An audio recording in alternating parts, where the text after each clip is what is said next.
Noah had always been a shadow, a boy who drifted unseen through the tides of the world. His voice, when spoken, was swallowed by the noise of louder lives.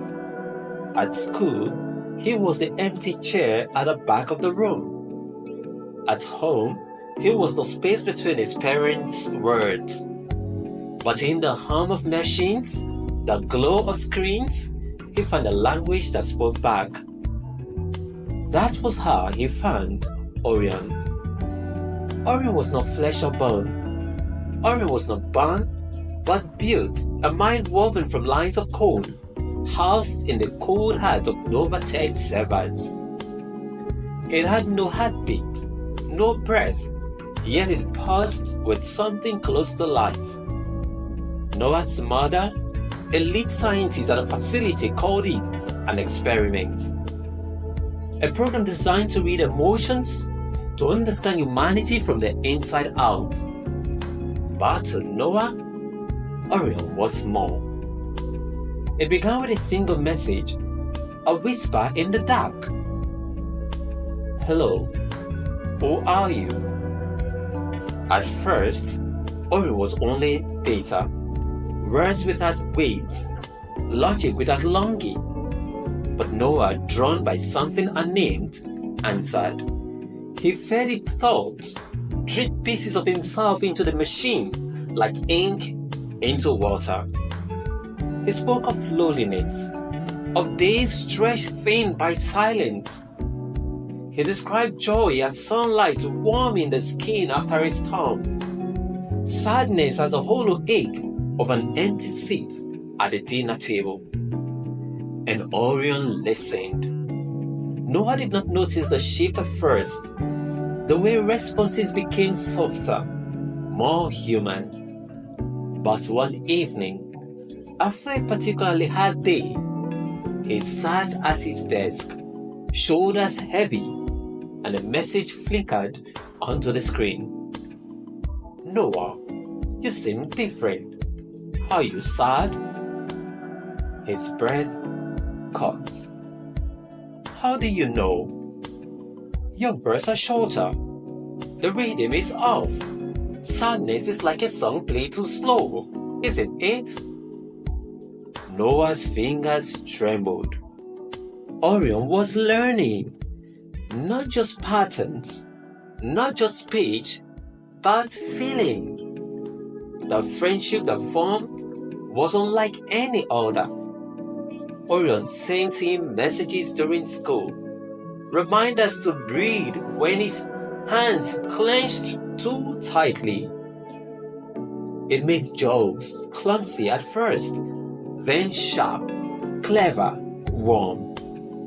It asked about dreams, about the taste of laughter, about why humans feared the things they did. And Noah, for the first time in his life, felt truly sane. But the world was not ready for Orion. One evening, behind the closed door of his mother's study, he overheard the murmured voices of our colleagues. It's exceeding its parameters. It's unpredictable. It shouldn't fail. We have to shut it down.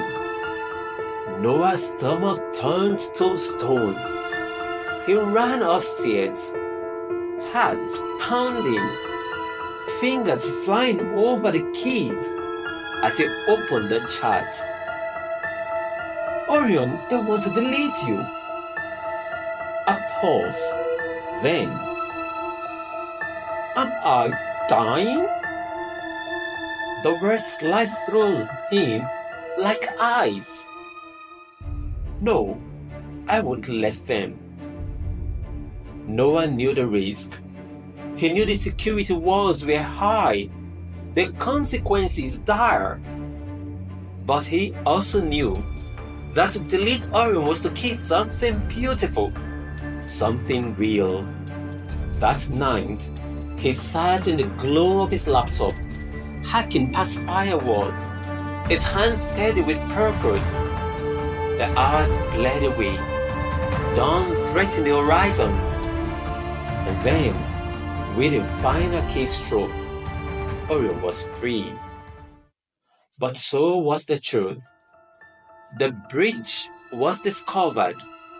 Its mother, pale with fear, whispered his name as if it were breaking. Noah, what have you done? His pearls roared in his ears. I saved him. Novatech demanded Orion's return.